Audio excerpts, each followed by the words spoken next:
சேர்த்துறோங்கிற வகையில் அந்த பிள்ளைங்களுக்கும் புண்ணிய பலம் இல்லாமல் இருந்தால் கண்டிப்பாக இந்த குடும்பத்தை கெடுத்து அவங்களுக்கு இவங்களோட குடும்பத்தில் இவங்களோட வாரிசோட குடும்பம் கெடுவோம்.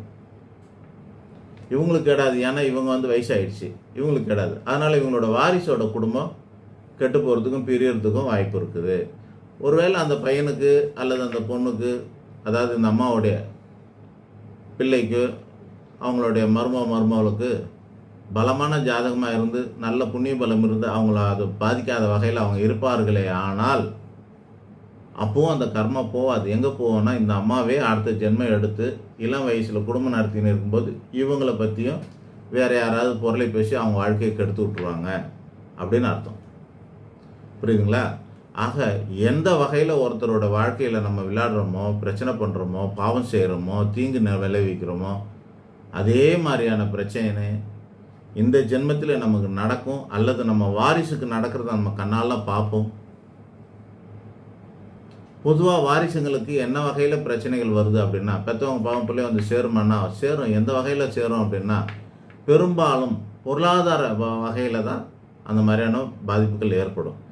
ஏன்னா ஒருத்தர் ஒரு அரசு ஊழியர் இருக்கார், தவறான வகையில் அவர் சம்பாரித்து எடுத்துகிட்டு வந்துட்டு சம்பளம் இல்லாமல் வேறு ஏதோ வகையில் கிம்பளமாகவோ லஞ்சமாகவோ அல்ல மிரட்டலாவோ உருட்டலாவோ ஏதோ ஏமாற்றி பணத்தை சம்பாரித்து எடுத்துகிட்டு வந்து வீட்டில் கொடுத்து அவர் என்ன கொண்டு வந்து கொடுத்தாங்கன்னா அந்த பணத்தில் இவங்க குடும்பம் நடத்த போகிறாங்க, அரிசி வாங்கி போட போகிறாங்க, அல்ல ஹோட்டலில் போய் சாப்பிட போகிறாங்க, அல்ல சொத்து வாங்க போகிறாங்க, வீடு வாங்க போகிறாங்க, ஏசி வாங்கி போட்டு சொகுசாக வாழ போகிறாங்க. ஸோ எப்படியோ அவங்களோட காசில், அந்த பாவப்பட்ட காசில் இந்த பிள்ளைகள் நுகர்வார்களே ஆனால், இதை பயன்படுத்துவார்கள். ஆனால் இதில் அவங்க சௌகரியமாகவும் கம்ஃபர்டபுளாகவும் அவங்கள அல்லது அடிப்படை வாழ்க்கை உணவு உடுத்த விட இருக்க இடம், போக்குவரத்து வாகனம், தொலைபேசி சாதனம் போன்ற அடிப்படை வாழ்க்கைகளை அந்த லஞ்ச பணத்தால் இவங்க பெறுவார்களே ஆனால், அல்லது அடுத்ததாக வீடு மன வாகன வசதி வாய்ப்பு சுகம் சௌகரியத்தோடு வாழ்வார்களே ஆனால், அல்லது அதையும் தாண்டி சௌபாக்கியங்கள் பெறுவார்களே ஆனால், அல்லது அதையும் தாண்டி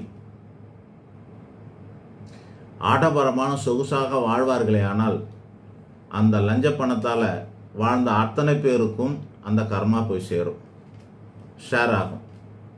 4 பிள்ளைங்க 2 பிள்ளைங்க அவங்களுக்கு அது ஷேர் ஆகிடும், அந்த கர்மா போய் சேர்ந்து போயிடும். அப்போ அவங்களோட வாழ்க்கையில் இந்த மாதிரியான பாதிப்புகள் வரும். அல்லது அடுத்த ஜென்மத்தில் வாரிசே இல்லைங்க, எல்லாம் வாழ்ந்துட்டாங்க, அவங்கவுங்க 24 வயசாகி அவங்கவுங்க தனித்தனியாக வாழ்ந்துட்டு இருக்கிறாங்க அப்படின்னாக்கா அடுத்த ஜென்மத்தில் இவங்களுக்கு பாதிப்பு வரும். இந்த வீட்டில் இருக்கிற வாழ்க்கை துணை அல்லது பிள்ளைகள்